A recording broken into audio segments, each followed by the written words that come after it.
বাদল, তোমার বউ তোমার জন্য খাবার পাঠিয়েছে, এখানে রাখলাম, খাবারটা খেয়ে নাও। বৌদি শোনো না, একটু কথা ছিল। কি হয়েছে বলো? লাভলির মনটা না খুব ভালো গো। ওর মনে কিন্তু কোনো প্যাচ নেই, এমনিতে খুব সহজ সরল মেয়ে। এই কথাগুলো হঠাৎ আমাকে কেন বলছো?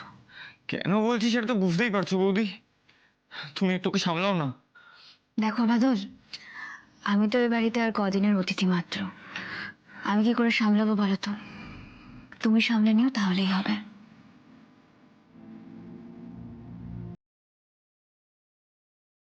লাভলিকে সামলানো যে কি মুশকিল সেটা শুধু আমিই জানি বৌদি। শুধু এটা তুমি বুঝলে না।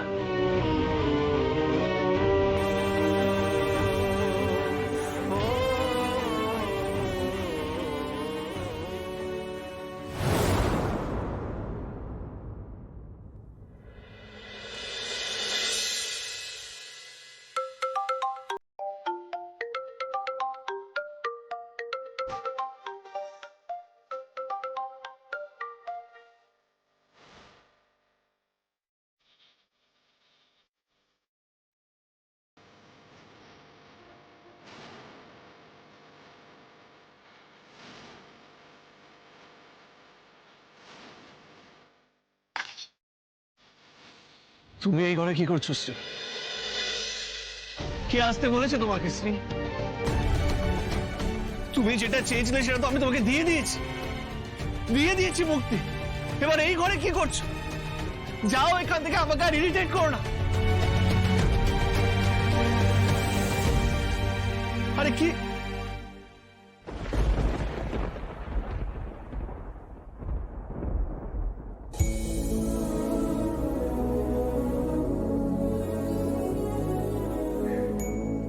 সত্যি কি তুমি দিদিকে মুক্তি দিতে পেরেছো?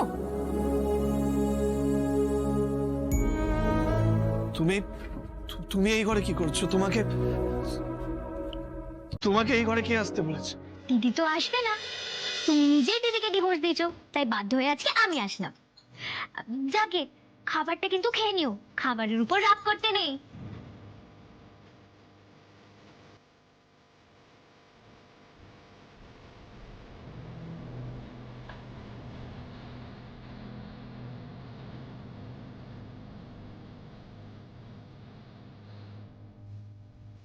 আরে আরে, কি করছো কি? ছবিটা রেখে দাও, রেখে দাও ছবিটা। তাতে কি হবে? মানাচ্ছে না। তুমি যাকে মুক্তি দিয়েছো একেবারেই দাও। কেন শুধু শুধু ছবির দিকে তাকিয়ে নিজের চোখের জল ফেলছো?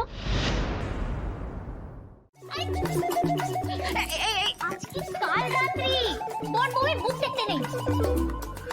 ও আচ্ছা, এটা বললেই হয়। যাচ্ছি আমি। এই পাতলা, একদম খাটের তলায় ঢুকবি না। ওঠ ওঠ, একদম পাথরের মতো এখানে দাঁড়িয়ে থাকবি।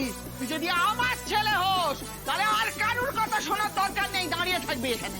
বাদল, তুই খাটের তলায় চুপ, এখানে বসো, শান্ত হয়ে একটু বসো না। আমি বড় তো তোমার থেকে, আমার কথাটা একটু মন দিয়ে শোনো। ওই ঘরে আজকে যেতে নেই, যেও না তুমি। ঠান্ডা মাথায় একটু বোঝার চেষ্টা করো। দিদি, অনেক রাত হয়েছে, আমাকে কিছু একটা ব্যবস্থা করতে হবে। তাই এখন ঠান্ডা মাথায় কথা শোনার সময় নেই। এখন তাবু খাটিয়ে শুতে পারলে বাঁচি।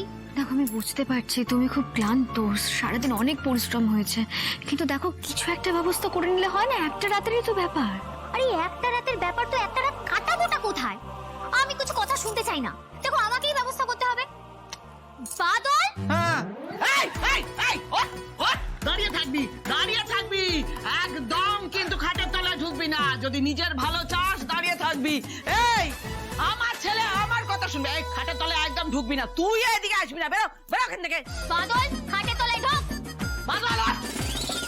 বাদল, আমি কিন্তু বলে দিচ্ছি, তুই খাটের তলায় যাবি মানে যাবি, তাহলে আমার নামও কিন্তু লাভলি।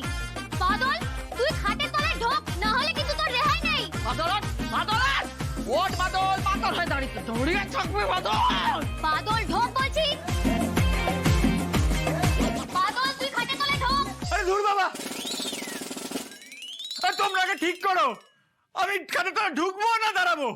আর ভালো লাগছে না, তখন থেকে যে ফুলের বাচ্চাদের মতো ওঠ বস করেই যাচ্ছি। স্কুলে যদি একটুখানি ওই ওয়াট বস করতিস না, তাহলে একটু মানুষ হতিস, একটু বুদ্ধি হতো, বুঝতে পেরেছিস? বুদ্ধি হতো, এরা মাথা মোটা হতিস না। আমি মাথা মোটা? কার ছেলে দেখতে হবে না? এই কি বললি তুই? তুই তুই আমাকে মাথা মোটা বললি? হ্যাঁ, আমি মাথা মোটা? তোর তো সাহস দিন দিন বেড়ে চলেছে। সরা কেন? বেরিয়ে আয়, খাটের এদিক ওদিক কোথাও যাবি না, তুই দাঁড়িয়ে থাকবি। বেরো, দাঁড়িয়ে থাক, পাথর হয়ে দাঁড়িয়ে থাকবি। কে মাথা মোটা সেটা সকালে ঠিক হবে। বাদল, তুই এখন খাটের তলায় ঢোক বলছি। আচ্ছা, তোর এখন দাদার সাথে শোয়ার কথা না? যাসনি কেন? যা, এই ঘর থেকে বেরো, এই ঘরে একদম খাটের তলায় গেছিস তো?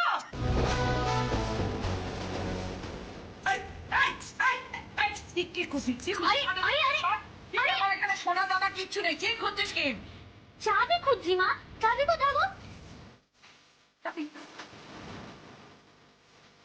তো নেই, চাবি কি তো চাবি নেই মানে?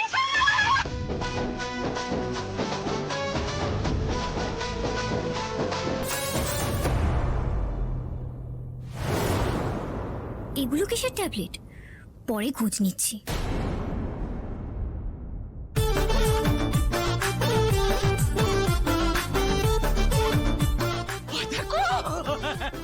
ওই দেখো, আসছো কেন তোমরা? ওই দেখো, দেখো না, দেখো, একটু সাহায্য করো, আমার সব জামা কাপড় সব নিয়ে নিচ্ছে লুটে পুটে। এই কি ভেবেছিস? হ্যাঁ, এই দে বলছি।